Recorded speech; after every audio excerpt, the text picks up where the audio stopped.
Quels sont les carbones asymétriques de cette molécule et est-elle chirale? Alors à première vue, on a envie de dire qu'il y a deux carbones asymétriques, mais on va regarder les choses de plus près.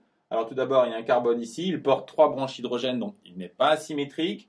Celui-là aussi a 3 branches identiques, donc il n'est pas asymétrique. Celui-là, il porte 2 branches CH3, donc 2 branches identiques, pas non plus asymétrique. Celui-ci, il porte une branche CH3, une branche Cl, une branche H, une branche beaucoup plus complexe. Il est donc asymétrique. C'est une molécule avec un seul carbone asymétrique. Elle est donc forcément chirale. Même question. Ce carbone n'est pas asymétrique, c'est évident, alors que celui-ci l'est. La molécule a donc un seul carbone asymétrique. Elle aussi est chirale. Toujours la même question.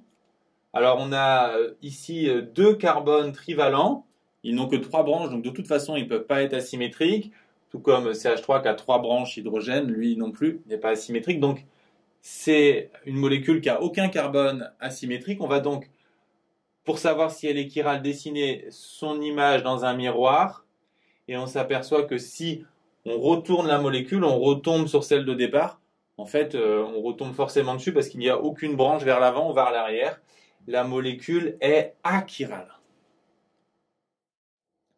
Toujours les mêmes questions. Alors très clairement, les carbones des branches méthyl ne sont pas asymétriques, alors que celui-ci et celui-là le sont. La molécule a 2 carbones asymétriques, donc pour savoir si elle est chirale, on va regarder les choses de plus près et tracer son image dans un miroir.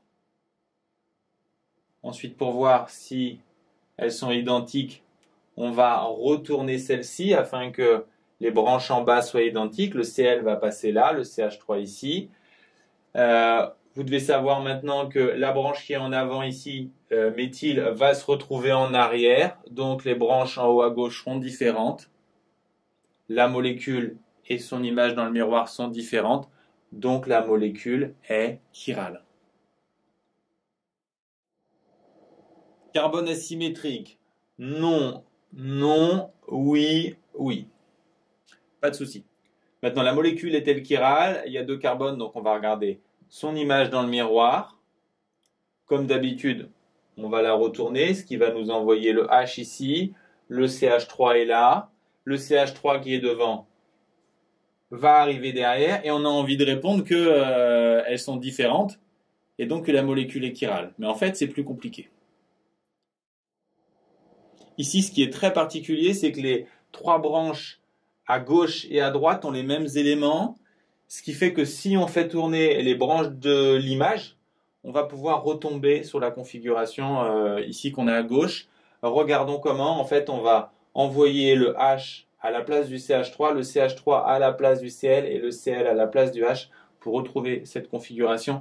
Et de même, du côté droit, ainsi la molécule en réalité est identique à son image dans le miroir. La molécule n'est donc pas chirale, elle est achirale.